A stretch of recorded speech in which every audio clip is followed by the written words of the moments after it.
जय माता दी। नमस्कार दोस्तों, स्वागत है आप सभी का हमारे YouTube चैनल लक्ष्मी शर्मा की कहानियाँ पर। प्रेम से बोलिए तुलसी मैया की जय।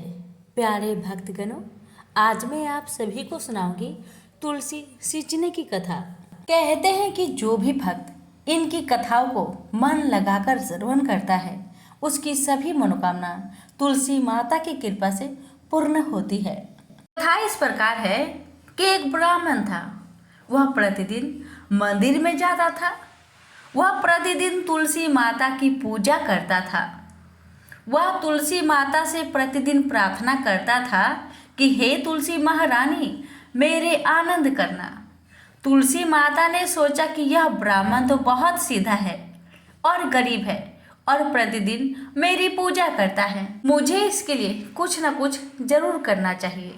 तो तुलसी महारानी एक कन्या का रूप बनाकर बैठ गई और उस ब्राह्मण से बोली कि ब्राह्मण, मैं भी तेरे घर आना चाहती हूँ। ब्राह्मण ने सोचा कि 6 लड़कियां तो मेरे घर पहले से ही है और 7 लड़कियां का मैं कैसे पालन पोषण करूँगा, लड़कियां की शादी मैं कैसे कराऊंगा, मेरे पास तो कुछ ऐसा भी नहीं है। यह वह विचार करके बहुत परेशान रहने लगा। उसको तो खाना भी नहीं भा रहा था। उसकी औरत ने कहा, क्या बात है, आजकल तुम बहुत दुखी रहने लगे हो। तो इस पर ब्राह्मण बोला कि मैं मंदिर जाता हूँ, वहाँ पर एक छोटी सी सुंदर सी कन्या बैठी है और वह मुझसे कहती है कि मैं आपके घर आऊँगी। ब्राह्मण की पत्नी बोली, अरे इसमें परेशान होने की क्या बात है, आ रही है तो आ जाने दो। ब्राह्मण बोला कि पहले से अपनी 6 लड़कियां तो है ही, उनकी भी अपनी शादी को करवानी है। तो इस पर ब्राह्मणी बोली कि अरे ये तो कोई बात नहीं है, अपनी 6 लड़कियों की शादी करवाएंगे, वैसे 7वीं की भी करवा देना। अगले दिन जब ब्राह्मण वह मंदिर गया तो वह छोटी कन्या ने पूछा, ब्राह्मण मैं आपके घर आऊं? तो ब्राह्मण बोला, हाँ चल बेटा चल। कन्या को ब्राह्मण घर लेके चला आया। तुलसी माता के कन्या रूप में ब्राह्मण के घर आने से ब्राह्मण घर बहुत आनंद हो गया। घर में लक्ष्मी की बारिश हो गई। जब ब्राह्मण 7 कन्याओं की शादी के लिए वर ढूंढने जाने लगा तो उस छोटी सी कन्या ने कहा कि मेरे तो शालिग्राम जी के मंदिर में जाकर शालिग्राम जी को बोलना कि बारात लेकर आए और मेरी 6 बहनों के तुम्हारे इच्छा से वर ढूंढ लेना। तुलसी महारानी की मेहरबानी से उसके तो सब जेवर, कपड़ा, खाना सब तैयार हो गया और अच्छी धूमधाम से उनकी शादी हो गई और उस ब्राह्मण पर तुलसी माता टुटमान हो गई। हे तुलसी माता, जैसे आप ब्राह्मण पे टुटमान हुए वैसे हम पर भी होना और जैसा आनंद ब्राह्मण के करा वैसा हम सबके करना। प्रेम से बोलिए तुलसी महारानी की जय। बहुत समय पहले की बात है, किसी गांव में एक कन्या रहती थी। जब वह थोड़ी सी बड़ी हुई और उसको समझ आने लगा तब से ही वह तुलसी माता का पूजन करने लगी। उसके प्रतिदिन का नियम था कि तुलसी माता जी का पूजन करने के बाद ही खाना खाती थी। जब वह कन्या शादी के लायक हुई तब उसके माता पिता ने उसकी शादी करवा दी। कन्या को उसके माता पिता ने दहेज में भी एक तुलसी का गमला दिया था, क्योंकि माता पिता तो जानते हैं मेरी कन्या बिना तुलसी पूजन के भोजन नहीं करती। इसी कारण उन्होंने कन्या को तुलसी का गमला दे दिया।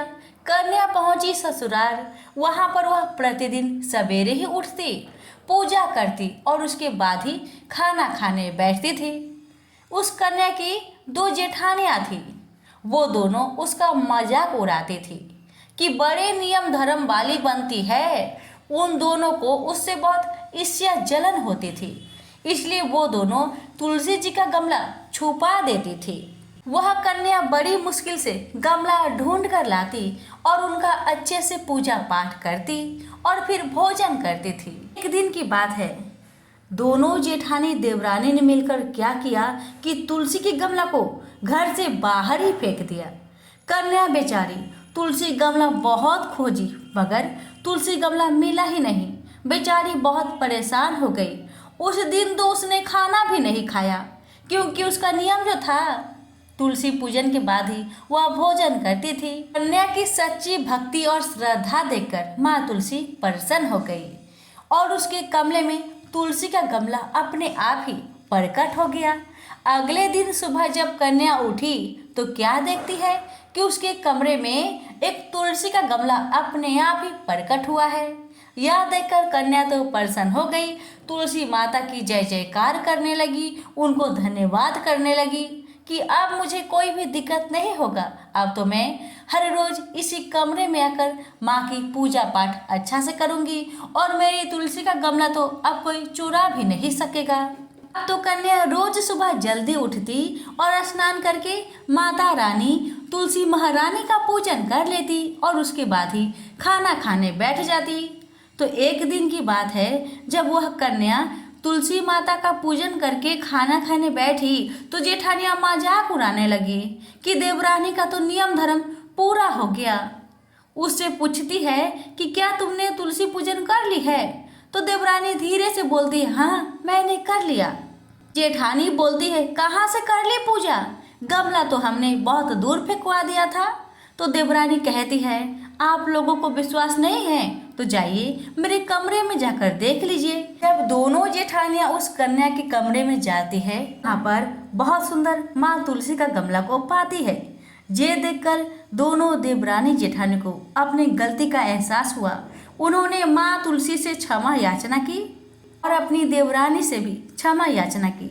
कहने लगी, देवरानी तुम्हारी भक्ति सच्ची है, हमें माफ़ कर दो। हमने तुम्हें बहुत तकलीफ दिया, बहुत परेशान किया, हमें माफ़ कर दो। आज से हम दोनों भी तुम्हारे साथ माँ तुलसी का नियम पूर्वक पूजन करेंगे। तुलसी माता की कृपा से उस कन्या के ससुराल में अन्न धन के भंडार भर गए। प्रेम से बोलिए तुलसी माता की जय। हे तुलसी माता, जैसी कृपा आपने देवरानी पर करी वैसी हम सब पर करना।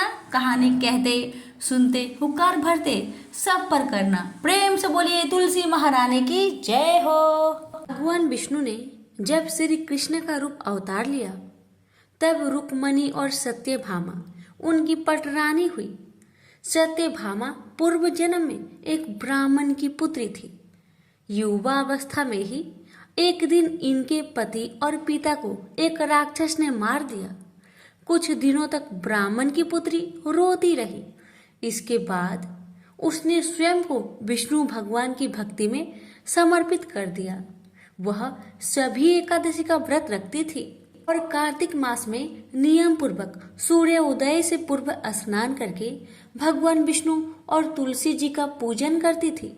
बुढ़ापा आने पर एक दिन जब ब्राह्मण की पुत्री कार्तिक स्नान के लिए गंगा में डुबकी लगाई तब बुखार से कांपने लगी और गंगा तट पर उसकी मृत्यु हो गई। उसी समय विष्णु लोक से एक विमान आया और ब्राह्मण की पुत्री का दिव्य शरीर विमान में बैठकर विष्णु लोक को पहुंच गया। जब भगवान विष्णु ने कृष्ण अवतार लिया तब ब्राह्मण की पुत्री ने सत्यभामा के रूप में जन्म लिया। कार्तिक मास में दीपदान करने के कारण सत्यभामा को सुख और संपत्ति प्राप्त हुई। नियमित तुलसी में जल अर्पित करने के कारण सुंदर वाटिका का सुख मिला। शास्त्रों के अनुसार कार्तिक मास में किए गए दान पुण्य का फल व्यक्ति को अगले जन्म में अवश्य प्राप्त होता है। प्रेम से बोलिए तुलसी माता की जय। तुलसी माता से जुड़ी एक अन्य प्रसंग, गुणवती नामक स्त्री ने कार्तिक मास में मंदिर के द्वार पर तुलसी का एक सुंदर वाटिका लगाई। उस पुण्य के कारण वह अगले जन्म में सत्यभामा बनी और सदैव कार्तिक मास का व्रत करने के कारण वह भगवान श्री कृष्ण की पत्नी बनी। यह है कार्तिक मास में तुलसी आराधना का फल। इस मास में तुलसी विवाह की भी परंपरा है जो कार्तिक मास की पूर्णिमा तिथि को किया जाता है। इसमें तुलसी के पौधे को सजाया संवारा जाता है एवं भगवान शालग्राम का पूजन किया जाता है। तुलसी का विधिवत विवाह किया जाता है। जो व्यक्ति यह चाहता है कि उसके घर में सदैव शुभ कर्म हो, सदैव सुख शांति का निवास रहे, उसे तुलसी की आराधना अवश्य करनी चाहिए। कहते हैं कि जिस घर में शुभ कर्म होते हैं वहाँ तुलसी कभी भी हरी भरी नहीं रहती। तुलसी हमारी आस्था एवं श्रद्धा की प्रतीक है एवं अपरिमित औषधीय गुण से युक्त भी है। वर्ष भर में तुलसी में जल अर्पित करना एवं सायंकाल तुलसी के नीचे दीप जलाना अत्यंत श्रेष्ठ माना जाता है। कार्तिक मास में तुलसी के समीप दीपक जलाने से मनुष्य अनंत पुण्य का भागी बनता है। इस मास में तुलसी के समीप दीपक जलाने से व्यक्ति को साक्षात लक्ष्मी की कृपा प्राप्त होती है, क्योंकि तुलसी में साक्षात लक्ष्मी का निवास माना गया है। राधा रानी और तुलसी कथा। एक बार राधा जी सखी से बोली, सखी तुम श्री कृष्ण की प्रसन्नता के लिए किसी देवता की ऐसा पूजा बताओ जो परम सौभाग्यवर्धक हो। तब समस्त सखियों में श्रेष्ठ चंद्रनंदा ने अपने हृदय में एक क्षण तक कुछ विचार किया, फिर बोली, राधे परम सौभाग्यदायक और श्री कृष्ण की प्रीति के लिए वरदायक व्रत है तुलसी की सेवा। तुम्हें तुलसी सेवन का ही नियम लेना चाहिए, क्योंकि तुलसी का ही यदि स्पर्श अथवा ध्यान, नाम कीर्तन, आरोपण, सेचन किया जाए तो महान पुण्यप्रद होता है। हे राधे, जो प्रतिदिन तुलसी की भक्ति करते हैं वे कोटि सहस्त्र युगों तक अपने उस सुकृत्य का उत्तम फल भोगते हैं। मनुष्यों की लगाई हुई तुलसी जब तक शाखा पर शाखा, बीज, पुष्प और सुंदर दलों के साथ पृथ्वी पर बढ़ती रहती है, तब तक उनके वंश में जो जो जन्म लेता है वे सभी हो हजारों कल्पों तक श्री हरि के धाम में निवास करते हैं। जो तुलसी मजरी सिर पर रखकर प्राण त्याग करता है वह सैकड़ों पापों से युक्त क्यों न हो, यमराज उसकी ओर देख भी नहीं सकते। इस प्रकार चंद्रनन्ना की कही बात सुनकर रासेश्वरी श्री राधा ने साक्षात श्री हरि को संतुष्ट करने वाले तुलसी सेवन का व्रत प्रारंभ किया और केतकी वन में 100 हाथ गोलाकार भूमि पर पहुंच ऊंचा और अत्यंत मनोहर श्री तुलसी का मंदिर बनवाया, जिसकी दीवार सोने से जड़ी थी और किनारे किनारे पद्म रामगनी लगी थी। वह सुंदर सुंदर पन्ने हीरे और मोतियों के परकोट से अत्यंत सुशोभित था। उसके चारों ओर परिक्रमा के लिए गली बनाई गई थी, जिसकी भूमि चिंतामणि से मंडित थी। ऐसे तुलसी मंदिर के मध्य भाग में हरे पल्लवों से सुशोभित तुलसी की स्थापना करके श्री राधा ने अभिजीत मुहूर्त में उनकी सेवा प्रारंभ की। राधा जी ने आश्विन शुक्ल पूर्णिमा से लेकर चैत्र पूर्णिमा तक तुलसी सेवन व्रत का अनुष्ठान किया। व्रत आरंभ करके उन्होंने प्रतिमास पृथक पृथक रस से तुलसी को सींचा।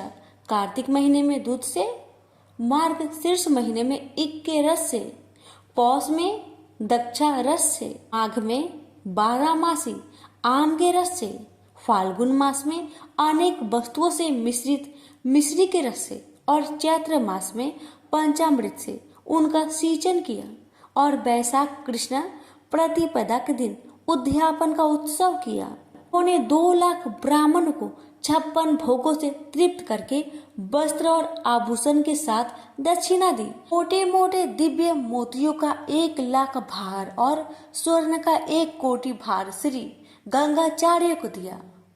उस समय आकाश से देवता तुलसी मंदिर पर फूलों की वर्षा करने लगे।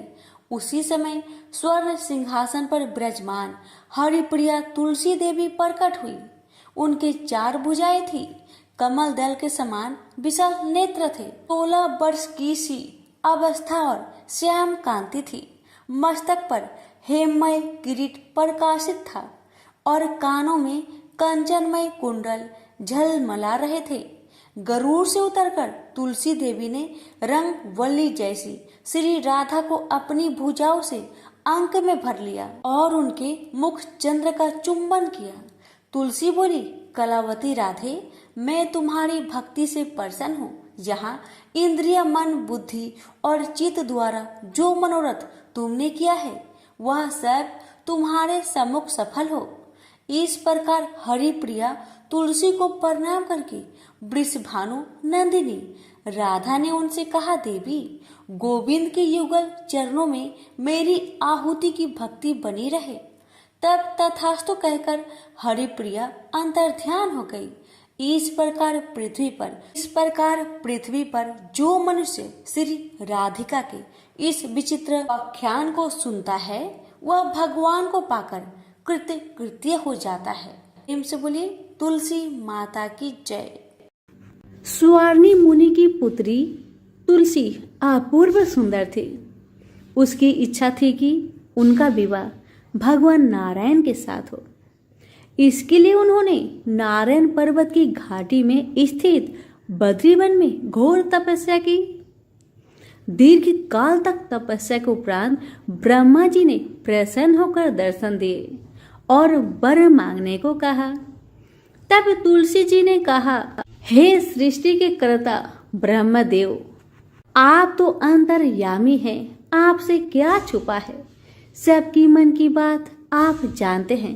फिर भी मैं अपनी इच्छा आपको बताती हूँ। मैं चाहती हूँ कि भगवान श्री हरि मुझे पति रूप में मिले। तुलसी की बातें सुन ब्रह्मदेव ने कहा, तुम्हारा अभीष्ट तुम्हें अवश्य मिलेगा। आपने पूर्व जन्म में किसी अपराध के कारण तुम्हें श्राप मिला है। इसी प्रकार भगवान श्री नारायण के एक पार्षद को भी दानव कुल में जन्म लेने का श्राप मिला है। दानव कुल में जन्म लेने के बाद भी उसमें नारायण का अंश विद्यमान रहेगा। इसलिए इस जन्म में पूर्व जन्म के पाप के समन के लिए संपूर्ण नारायण तो नहीं, नारायण के अंश से युक्त दानव कुल में जन्मे उस श्रापग्रस्त पार्षद से तुम्हारा विवाह होगा।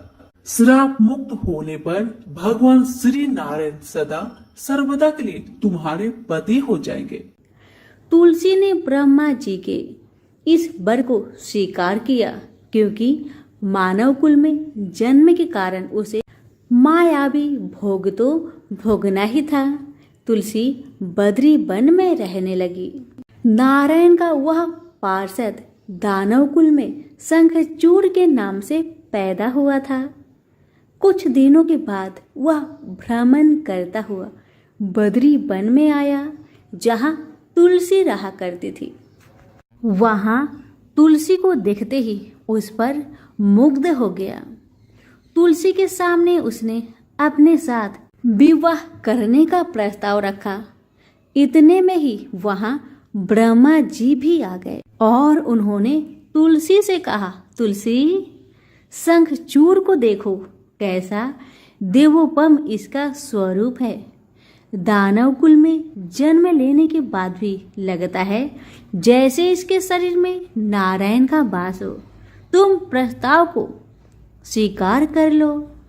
तुलसी को भी लगा कि उसकी तपस्या पूर्ण हुई है, उसे इच्छित फल मिला है।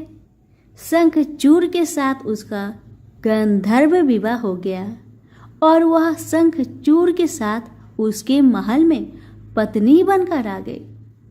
शंखचूड़ ने अपनी परम सुंदरी सती सावधि पत्नी तुलसी के साथ बहुत दिनों तक राज्य किया। उसने अपने राज्य का इतना विस्तार किया कि देवलोक तक उसके अधिकार में आ गया। स्वर्ग का सुख भोगने वाले देवताओं की दशा भिखारियों की जैसी हो गई। शंखचूड़ किसी को भी कष्ट नहीं देता था, पर अधिकार और राज्य छीन जाने से सारे देवता मिलकर ब्रह्मा, विष्णु और शिव की सभा में गए तथा अपनी विपत्ति सुनाई। ब्रह्मा जी ने कहा, तुलसी परम साध्वी है, उसका विवाह शंखचूड़ से मैंने ही करवाया था। शंखचूड़ को तब तक नहीं हराया या मारा जा सकता है जब तक तुलसी को न छला जाए। विष्णु जी ने कहा, शंखचूड़ पूर्व जन्म में मेरा पार्षद था। श्राप के कारण उसे दैत्य कुल में जन्म लेना पड़ा। इस जन्म में भी मेरा अंश उसमें व्याप्त है। साथ ही तुलसी के पतिव्रत धर्म से वह अजय है। फिर देवताओं की सम्मति से भगवान शिव ने शंखचूड़ के पास संदेश भेजा कि या तो वह देवताओं का राज्य लौटा दे या फिर उनसे युद्ध करे।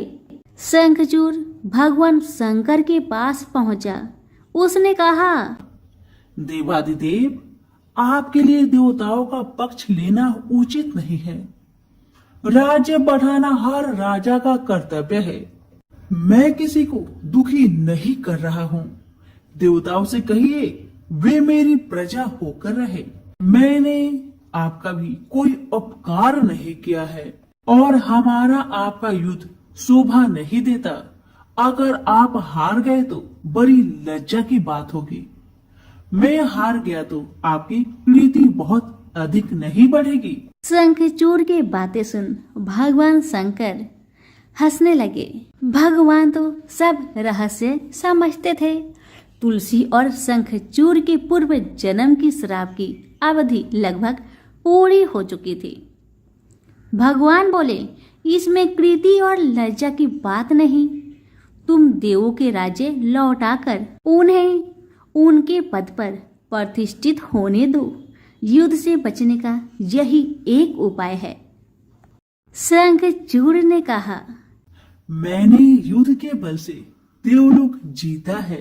कोई उसे युद्ध के द्वारा ही वापस ले सकता है। यह मेरा अंतिम उत्तर है।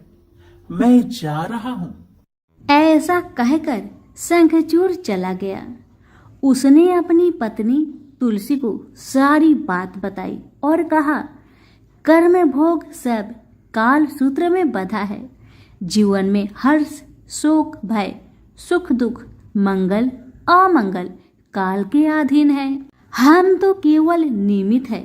संभव है भगवान शिव दोनों का पक्ष लेकर मुझसे युद्ध करे।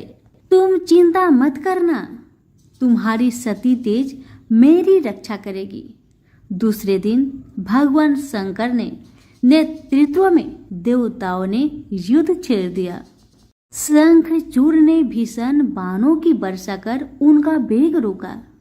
उसके प्रहार से देवता डगमगाने लगे। उसने दानवी शक्ति का प्रयोग कर मायावी युद्ध आरंभ किया। युद्ध स्थल पर दानव शंखचूड़ किसी को दिखाई नहीं देता था, पर उसका अस्त्र शस्त्र देवताओं पर प्रहार कर देवताओं को घायल कर रहा था। अब देवतागण अपना अस्त्र शस्त्र चलाए तो किस पर चलाए और कैसे चलाए, क्योंकि कोई शत्रु सामने था ही नहीं। कई दिनों तक इस तरह भयंकर युद्ध चला। शंखचूड़ पराजित नहीं हुआ। तब भगवान शिव ने विष्णु जी से कहा, विष्णु कुछ उपाय करिए, अन्यथा मेरा तो सारा यश मिट्टी में मिल जाएगा। तब श्री हरि विष्णु ने सोचे, बल से तो शंखचूड़ को हराया नहीं जा सकता, इसलिए छल का सहारा लेना होगा। उन्होंने तुरंत अपना स्वरूप शंखचूड़ जैसा बनाया और वस्त्र शस्त्र से सज्जित हो तुलसी के पास आए और बोले, प्रिय, मैं युद्ध में जीत गया। सारे देवता भगवान शंकर समेत हार गए। आओ, इस खुशी में आओ, मैं तुम्हें अंक से लगा लूं। पति को प्रत्यक्ष करा देख तथा विजय का समाचार सुन वह दौड़कर मायावी शंखचूड़ के गले से लिपट गई। इस प्रकार पति पत्नी दोनों ने आलिंगन को खूब खुशी मनाई। पर पुरुष के साथ इस प्रकार का व्यवहार से उसका सती तेज नष्ट हो गया। उसका सती तेज जो शंखचूड़ की कवच के रूप में रक्षा कर रहा था, वह कवच नष्ट हो गया। शंखचूड़ शक्तिहीन हो गया। यह जानते ही भगवान शंकर ने अपने त्रिशूल से प्रहार किए। त्रिशूल के लगते ही शंखचूड़ जलकर भस्म हो गया। शंखचूड़ के मरने को जानकर विष्णु अपने असली स्वरूप में आ गए। सामने अपने पति शंखचूड़ के स्थान पर भगवान विष्णु को खड़ा देख तुलसी बहुत विस्मित हुई। उसको पता लग गया कि स्वयं नारायण ने उसके साथ छल किया है। क्रोध में आकर उसने श्राप दिया, एक सती स्त्री का अस्तित्व भंग करने के अपराध में तुम हृदयहीन पत्थर हो जाओ। विष्णु ने तुलसी के श्राप को सिरोधार्य कर कहा, देवी तुम्हारा तथा शंखचूड़ के कल्याण के लिए मुझे ऐसा करना पड़ा। तुम दोनों को श्राप मुक्त करना था। तुम भी अब शरीर त्याग कर तुलसी बिरुवा के रूप में जन्म लोगी और मेरी पूजा तुलसी दल से होगी। मैं सालग्राम पत्थर बनूंगा। मेरे शीश पर तुम आदर से विराजमान होगी। तुम्हारे पति की हड्डियों के चूर्ण से शंख की उत्पत्ति होगी। उस शंख ध्वनि से देवताओं तथा मेरी पूजा आराधना होगी। जहाँ शंख ध्वनि होगी वहाँ मंगलमय में मैं विराजमान रहूंगा। तुमने पूर्व जन्म में बद्री वन में मुझे पाने के लिए बड़ी तपस्या की थी। अब अगले जन्म में मैं नारायण पर अस्तर के रूप में बद्रीनाथ वन में स्थापित हो जाऊंगा और मेरी पूजा अर्चना फल फूल से न होकर तुम्हारी तुलसी दल से होगी। मेरे शीश पर विराजमान होकर तुम मुझसे भी ऊंचा पद प्राप्त करोगी। प्रेम से बोले तुलसी माता की जय हो, शालिग्राम जी की जय हो, विष्णु भगवान की जय हो। बहुत समय पहले की बात है। एक गांव में एक ननद भाभी रहा करती थी। ननद अभी कंवारी थी। उस परिवार में ननद, भाभी और भाई, इन तीनों के अलावा और कोई भी नहीं रहता था। भाभी तो कभी कोई पूजा पाठ करती ही नहीं थी और ननद हर रोज तुलसी माता की पूजा किया करती थी, उनकी बड़ी सेवा करती थी। बिना तुलसी पूजन के ननद कभी भोजन नहीं करती थी। ननद का पूजा पाठ देख के भाभी को बहुत क्रोध आता था। कभी कभी भाभी तो अपनी ननद से ऐसे भी कह देती थी कि जब तुम्हारा विवाह होगा ना तो मैं तुम्हें और बराती को तुलसी ही खाने दूंगी और दहेज में यही दूंगी। इसी तरह समय निकलने लगा, दिन बीतने लगी। अब तो ननद भी बड़ी हो गई थी। भाई ने अपने बहन के लिए एक अच्छा घर और बर ढूंढा। अब तो बहन की शादी पक्की हो गई। बहन की शादी वाले दिन भाभी ने क्या किया, बारातियों के सामने तुलसी का गमला फोड़कर रख दिया। लेकिन ननद की सच्ची भक्ति और श्रद्धा से तुलसी माता बहुत प्रसन्न थी। इसी कारण से तुलसी माता की कृपा से तुलसी का गमला स्वादिष्ट व्यंजन में बदल गया। ये चमत्कार देखकर भाभी बहुत आश्चर्यचकित हो गई, लेकिन फिर भी उसका आदत नहीं गया। उसने फिर क्या किया, अपने ननद को गहने के बदले में तुलसी की मंजरी पहना दी। लेकिन तुलसी माता की कृपा से वह मंजरी भी सोने के आभूषण में बदल गए। ये देखकर भी भाभी बहुत हैरान हुई, मगर फिर भी अपनी करतूत करनी न बंद किया। उसने फिर वस्त्रों के स्थान पर तुलसी का जनेऊ रख दिया। लेकिन तुलसी माता की कृपा से वह तुलसी का जनेऊ रेशमी और सुंदर वस्त्र में बदल गया। ननद की भाभी बहुत पापिन थी, इसलिए तुलसी माता की महिमा को न जान सकी। भाई ने अपने बहन को बड़े प्यार और आदर के साथ विदा किया।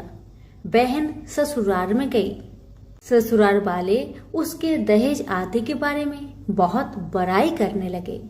जब ये बात भाभी को मालूम हुई तो उसे बड़ा आश्चर्य हुआ और तुलसी जी की पूजा का महत्व उसको समझ में आ गया। भाभी की एक लड़की थी। अब भाभी सोचने लगी, क्यों ना मैं भी अपनी बेटी को तुलसी माता की पूजा करने को कहूँ। अब तो भाभी अपनी लड़की से कहने लगी कि तू भी तुलसी माता की सेवा कर, तुझे भी बुआ की तरह फल मिलेगा। पर लड़की अपनी माँ के जैसी ही थी, उसे तुलसी की सेवा में मन नहीं लगता था। भाभी की लड़की हर रोज सुबह स्नान करके ऊपर के मन से अपनी माँ की बात रखने के लिए तुलसी माता की पूजा कर लिया करती थी, मगर मन उसका पूजा में कभी नहीं लगा। इसी तरह समय बीतते गया। इस बार भाभी ने खुद अच्छा घर और वर देखकर अपनी बेटी का विवाह तय किया। और जब विवाह का समय आया तो भाभी ने सोचा, जैसा व्यवहार मैंने अपनी ननद के साथ किया वैसा ही व्यवहार मैं अपनी बेटी के साथ करूंगी, क्योंकि मैंने जो ननद के साथ व्यवहार किया उसी व्यवहार के कारण ननद को इतनी इज्जत मिली थी।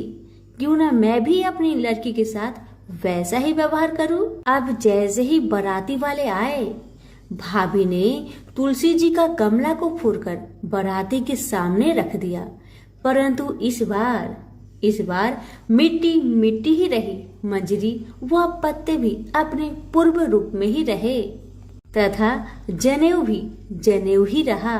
सभी बाराती भाभी की बुराई करने लगे। ससुराल में भी लड़की की और उसकी माँ की बहुत बुराई हो रही थी। भाभी को अपनी ननद से बहुत जलन होता था। इस कारण भाभी अपनी ननद को बहुत कम ही घर पर बुलाया करती थी। पर भाई अपने बहन को बहुत मानता था। भाई ने एक दिन सोचा, बहन की शादी किए हुए बहुत साल हो गए, क्यों ना मैं अपने बहन से मिलकर आऊं, उसके ससुराल जाऊं। अब भाई ने अपनी इच्छा अपनी पत्नी को बताया। पत्नी से कहा, कुछ सौगात ले जाने के लिए कुछ दो। बहन का घर जाऊंगा, खाली हाथ कैसे जाऊं, कुछ हो तो मुझे दो। भाभी ने क्या किया, गुस्से से जुआर एक थैले में भरकर कहा, लो इसी को लो और अपनी बहन के घर ले जाओ। मेरे पास और कुछ नहीं है, यही है, इसी को ले जाओ। बेचारा पति दुखी मन से चल दिया वही जुआर भरे थैले को लेकर, और मन ही मन में सोचते जा रहा था, भला कोई भाई अपने बहन के ससुराल में जुआर ले जाता है। यही सोचते सोचते भाई बहन के ससुराल की तरफ जा रहा था। उसने सोचा, ये जुआर बहन के ससुराल ले जाऊंगा तो लोग क्या कहेंगे, क्यों ना मैं इसे गाय को खिला दूं। भाई जब बहन के नगर के समीप पहुंचा और उसने एक गौशाला में गाय के सामने जुआर का थैला उलट दिया। जुआर को उलटता देखकर तब गौपालक ने कहा, ए भाई तुम ये क्या कर रहे हो, सोना मोती गाय के आगे क्यों डाल रहे हो। भाई ने जब नीचे देखा तो सचमुच हीरे मोती सोना चांदी जगमगा रहे थे। भाई ने तुलसी माता के चमत्कार को जान लिया और जोर जोर से तुलसी माता की जयकारा लगाने लगा और सारी कहानी उस गौपालक को बताया। सोना चांदी हीरा मोती थैले में भरकर बहुत प्रसन्न मन से अपने बहन के घर गया। बहन भाई को देखकर बहुत प्रसन्न हुई और अपनी भाई की बहुत आवभगत की। भाई ने अपनी बहन के सास ससुर से आज्ञा लेकर अपनी बहन को घर लेकर आया और रास्ते में सारी कहानी बताते आ रहा था कि कैसे भाभी ने ज्वार भरकर थैले में दिए थे और तुलसी माता की कृपा से कैसे ये ज्वार हीरे मोती सोने चांदी में बदल गए। भाई को तुलसी माता का महिमा पता चल गया था। अब भाई और बहन घर आकर अपनी भाभी को सारी कहानी बताते हैं और तुलसी माता की महत्व को समझाते हैं और पूजन करने का फल उसे भी बताते हैं। अब तो भाई और भाभी और उसकी बेटी तीनों जन मिलकर हर दिन तुलसी माता का पूजन किया करते थे और तुलसी माता भी उनके पूजन से प्रसन्न होकर उनके घर में अन्न धन के भंडार भर दिए और भाभी की बेटी को भी अच्छा घर और वर मिला। तो सभी मिलकर बोलिए, तुलसी मैया की जय हो। कथा अच्छी लगे तो लाइक करके अभी शेयर करें। धन्यवाद। हर महीने में एक बुढ़िया माई तुलसी माता का पूजन और सींचन करती और साथ में कहती, हे तुलसी माता सत की दाता, मैं तेरा बिडला सींचती हूँ, मुझे बहू दे, पीताम्बर की धोती दे, मीठा मीठा घास दे, बैकुंठा में बास दे, चटक की चाल दे, पतक की मौत दे, चंदन का काठ दे, रानी सा राज दे, दाल भात का भोजन दे, 11 की मौत दे, श्री कृष्ण का कांधा दे।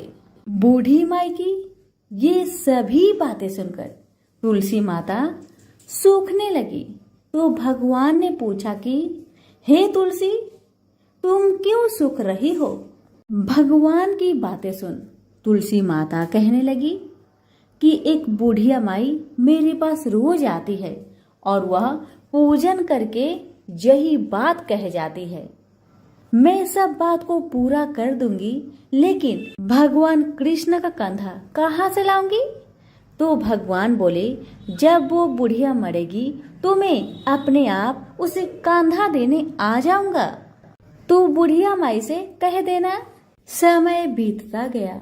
जब बुढ़िया माई मर गई, सब लोग आ गए।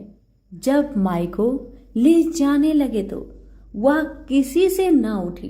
तब भगवान एक 12 बरस के बालक का रूप धारण करके आए। बालक ने कहा, मैं कान में एक बात कहूंगा तो बुढ़िया माई उठ जाएगी। बालक ने कान में कहा, बुढ़िया माई मन की निकाल ले, पीतांबर की धोती ले, मीठा मीठा घास ले, बैकुंठा बास ले, चटक की चाल ले, पटक की मौत ले, कृष्णा जी का कांधा ले। यह सुनकर बुढ़िया माई हल्की हो गई। भगवान ने कंधा दिया और बुढ़िया माई को मुक्ति मिल गई। हे तुलसी माता, जैसे बुढ़िया माई को मुक्ति दी वैसे सबको देना। प्रेम से बोलिए तुलसी मैया की जय हो। एक नगर में एक गरीब ब्राह्मण अपनी पत्नी के साथ रहता था। वह भिक्षा मांग मांग कर अपना जीवन गुजारता और भगवान की पूजा में लगा रहता था। वह उतने ही भिक्षा मांगता जिससे उसके और उसके परिवार का पेट भर सके। उस नगर का राजा बहुत धनवान था और ब्राह्मणों का आदर करने वाला था। राजा किसी भी ब्राह्मण को अपने महल से खाली हाथ नहीं जाने देते थे। दूर दूर से ब्राह्मण राजा के पास आते और मुंह मांगा दान लेकर आशीर्वाद देते हुए वापस चले जाते थे। एक दिन ब्राह्मण की पत्नी ने ब्राह्मण से कहा कि दूर दूर के ब्राह्मण राजा से मनचाहा दान लेकर चले आते हैं और तुम भी यहाँ रहकर राजा के पास नहीं जाते। जन्म भर में कंगाली का झक झेलूं, आज तुम जाओ और राजा से कुछ मांग कर लाओ। ब्राह्मण ने पत्नी को समझाते हुए कहा, तू तो बावड़ी है, हमें धन की क्या जरूरत? हमें इतना तो मिल ही जाता है जिससे हम अपना पेट भर सके, और राजा का धन तो अच्छा नहीं होता, वो हमें नहीं लेना चाहिए। ब्राह्मण की पत्नी जिद पर अड़ गई और बोली, मैं तुम्हारी एक भी बात सुनने वाली नहीं। कब तक हम कंगाली में जीते रहेंगे? तुम तो रोज माला लेकर बैठ जाते हो। अपने बच्चे को क्या खिलाएंगे और क्या पहनाएंगे? जब बच्चे दूसरे बच्चों को पहनते, ओढ़ते और खाते पीते देखेंगे तो उनका भी मन ललचाएगा। अब तुम राजा के पास जाओ। राजा बहुत भला व्यक्ति है, वो हमें मुंह मांगा दान जरूर देंगे। मजबूर होकर ब्राह्मण राजा के महल की ओर चल पड़ा, पर राजा उस समय महल में नहीं था। ब्राह्मण को वापस लौटना पड़ा। दूसरे दिन ब्राह्मण की पत्नी ने ब्राह्मण को फिर से महल में भेजा, परंतु राजा फिर से महल में नहीं मिला। तीसरे दिन राजा महल में गया और उसने ब्राह्मण का स्वागत किया और उसे आसन पर बैठाया और साथ में ब्राह्मण देवता से 2 दिन न मिल पाने के लिए क्षमा भी मांगी। राजा ने कहा, मैं आपकी क्या सेवा कर सकता हूँ? ब्राह्मण ने कहा, जो मैं मांगू वो आप दे सकेंगे? राजा ने कहा, हाँ हाँ कहिए, मैं आपकी क्या सेवा कर सकता हूँ? ब्राह्मण ने निवेदन किया, महाराज मैं कुछ और नहीं चाहता, बस आप मुझे अपने पसीने की कमाई से 4 पैसे दान में दे दीजिए।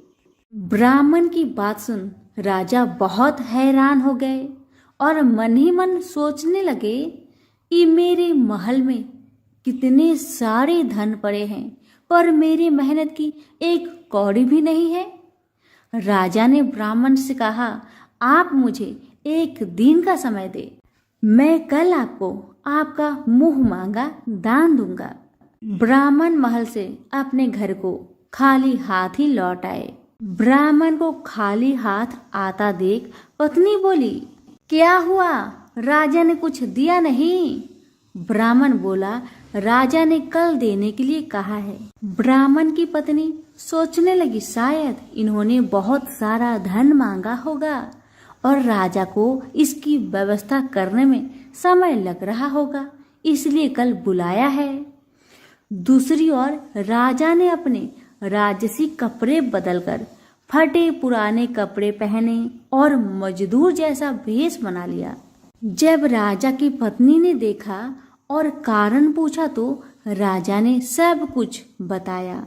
रानी बोली, मैं भी आपके साथ चलूंगी।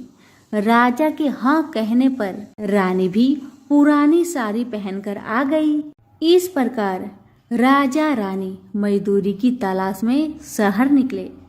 लुहारों के मोहल्ले में जाकर राजा ने आवाज लगाई, किसी को मजदूर चाहिए? आखिरकार एक लुहार ने उन्हें बुला लिया, जो पहिए पर हाल चढ़ाने की तैयारी कर रहा था। उसने राजा से कहा, देखो तुम्हें पहले खलात ठोकनी पड़ेगी और जब आग आ जाए उसके बाद घन पिटना होगा। फिर रानी की ओर देखकर कहा, तुम्हें कुएं से पानी लेकर होदी भरनी होगी और कोयले वाले घर से कोयला लेकर भट्टी में डालना होगा। तुम दोनों के दिन भर काम करने के लिए मैं तुम्हें 2-2 आने दूंगा। अगर काम पसंद हो तो बोलो, नहीं तो अपना रास्ता नापो। राजा रानी लोहार के बताए काम को करने लगे। राजा खलात ठोकने लगा पर उसे काम ठीक से नहीं हो पा रहा था। लोहार नाराज होकर राजा को ठीक से काम करने के लिए कहता है। राजा जैसे तैसे अपना काम करने लगा। रानी भी कुएं से पानी भरकर लाने लगी। रानी के हाथ में फफोले पड़ गए। किसी तरह बड़ी कठिनाइयों से उसने पानी का हौज भरा। उसके बाद रानी कोयला लाकर भट्टी में डालने लगी। कोयला भरने के कारण रानी के गोरे गोरे हाथ और कपड़े काले पड़ गए। भट्टी में आग आने पर लुहार ने पात भट्टी में से निकालकर पहियों पर जमाई और एक घन अपने हाथ में लेकर और एक राजा के हाथ में देकर कहा, देखो बारी बारी से घन इस पर पटकना, हाथ इधर उधर ना होने पाए। राजा जोर जोर से घन पटकने लगा, लेकिन उसका निशाना ठीक नहीं बैठता था।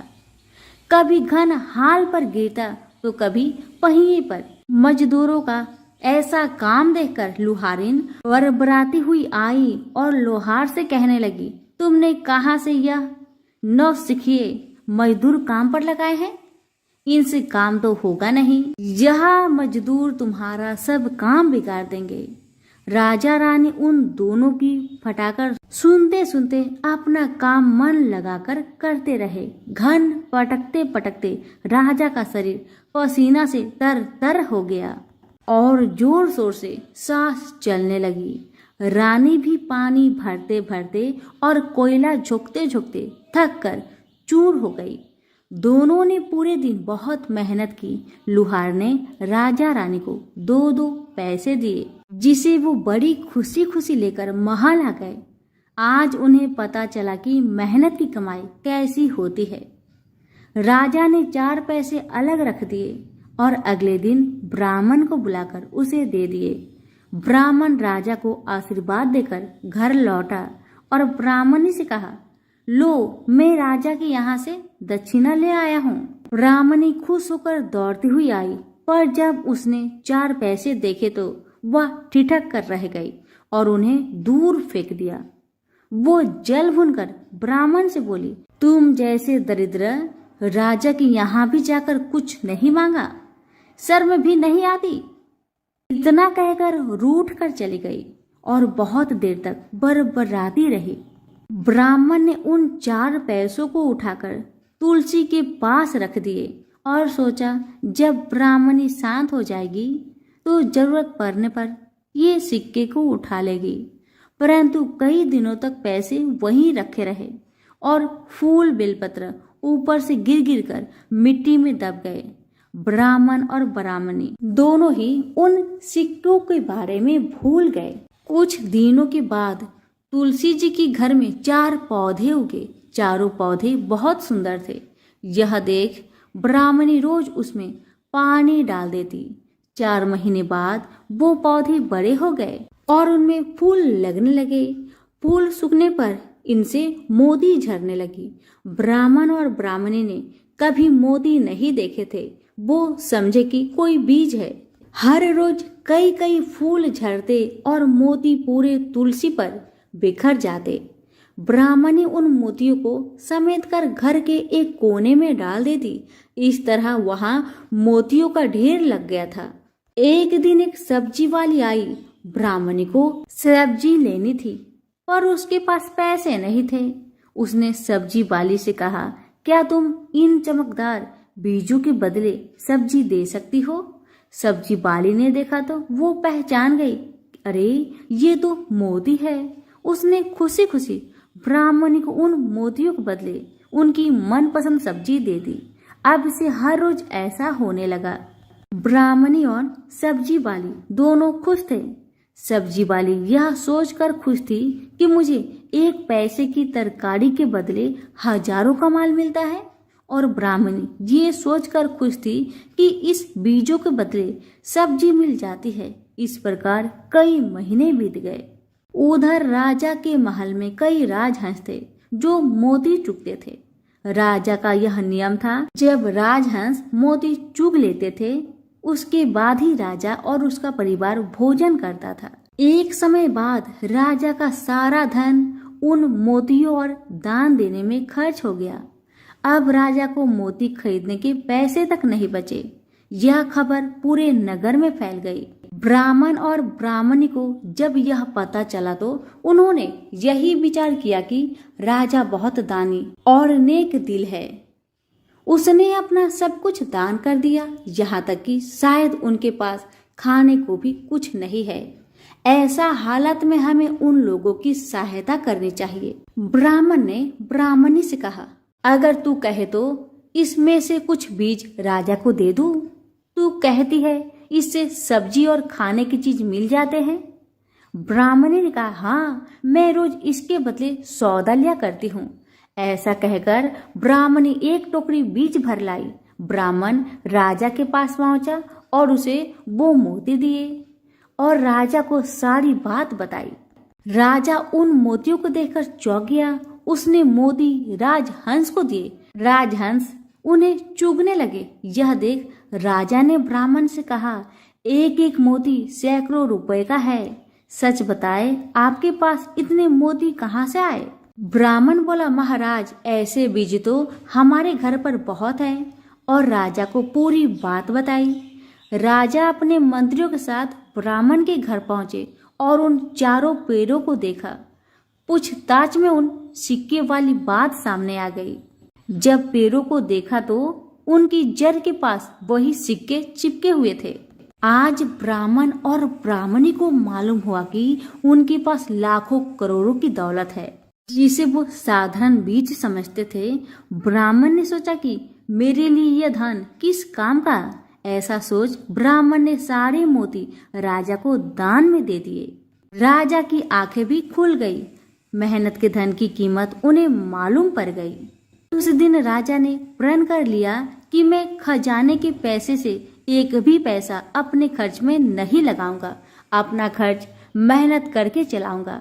खजाने और ब्राह्मण के दान से राजा ने जनता का हित में कई धर्म कर्म के काम शुरू कर दिए। हे तुलसी माता, जैसे आपने ब्राह्मण परिवार पे अपनी कृपा बरसाई, वैसे ही आपकी कथा कहने वाले, सुनने वाले, हुक्कारे भरने वालों पर अपनी कृपा सदा बनाए रखे।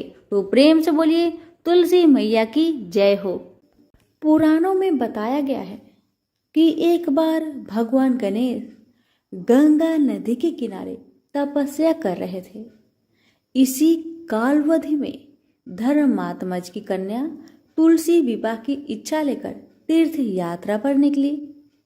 देवी तुलसी सभी तीर्थ स्थल का भ्रमण करते हुए गंगा के तट पर पहुंची। गंगा तट पर देवी तुलसी ने देखा कि युवा गणेश जी तपस्या में लीन थे। शास्त्रों के अनुसार तपस्या में विलीन गणेश जी रत्न जटित सिंहासन पर विराजमान थे। उनके समस्त अंगों पर चंदन लगा हुआ था। उनके गले में परिजात पुष्प के साथ स्वर्ण मणि रत्नों के अनेक हार पड़े थे। उनकी कमर में अत्यंत कोमल रेशम का पीतांबर लिपटा हुआ था। तुलसी श्री गणेश के इस सुंदर स्वरूप पर मोहित हो गई। उसके मन में गणेश से विवाह करने की इच्छा जागृत हुई। तुलसी ने विवाह की इच्छा से उनका ध्यान भंग किया। तब भगवान श्री गणेश ने तुलसी द्वारा तप भंग करने को अशुभ बताया और तुलसी की मनसा जानकर स्वयं को ब्रह्मचारी बताकर उसके विवाह प्रस्ताव को नकार दिए। विवाह प्रस्ताव ठुकराने पर तुलसी ने नाराज होकर गणेश जी को श्राप दिया कि उनके एक नहीं बल्कि 2 विवाह होंगी। इस पर श्री गणेश ने भी तुलसी को श्राप दे दिया कि तुम्हारा विवाह एक असुर से होगा। एक राक्षस की पत्नी होने का श्राप सुनकर तुलसी ने गणेश जी से माफी मांगी। तब गणेश जी ने तुलसी से कहा कि तुम्हारा विवाह शंखचूड़ राक्षस से होगा, किंतु फिर तुम भगवान विष्णु और श्री कृष्ण को प्रिय होने के साथ ही कलयुग में जगत के लिए जीवन और मोक्ष देने वाली होगी। पर मेरी पूजा में तुलसी चढ़ाना शुभ नहीं माना जाएगा। तब से ही भगवान श्री गणेश जी को पूजा में तुलसी चढ़ाना वर्जित माना गया है। प्रेम से बोलिए गणेश जी की जय, तुलसी जी की जय। अन्य कथा के अनुसार हनुमान जी के बारे में ऐसी मान्यता है कि वह भगवान राम के इतने परम भक्त थे कि वह उन्हें अपना माता और पिता मानते थे। हनुमान जी को जब भी कोई चिंता या परेशानी होती तो वह इस बारे में सबसे पहले अपने प्रभु श्री राम और माता सीता को बताया करते थे। एक बार ऐसा हुआ कि वाल्मीकि ऋषि के आश्रम में माता सीता अपने हाथों से भोजन पका रही थी। पवन सुत आए और बोले, हे माता, मुझे बहुत जोर से भूख लग रही है, भोजन दे। सीता जी ने अपने हाथ का बना गर्मा गर्म खाना हनुमान जी को दे दिया। हनुमान जी सारा भोजन चट कर गए और फिर भी उनकी भूख नहीं मिटी। यहाँ तक कि धीरे धीरे भंडार गृह खाली होने लगे। तब माता सीता ने राम जी के कहने पर हनुमान जी को खाने के साथ एक तुलसी पत्र दे दिया। तुलसी पत्र को खाते ही हनुमान जी का पेट भर गया और उनकी भूख शांत हो गई। तभी से हनुमान जी के भोग में तुलसी दल को शामिल करने की परंपरा चली आ रही है। प्रेम से बोलिए पवन पुत्र हनुमान की जय, तुलसी मैया की जय।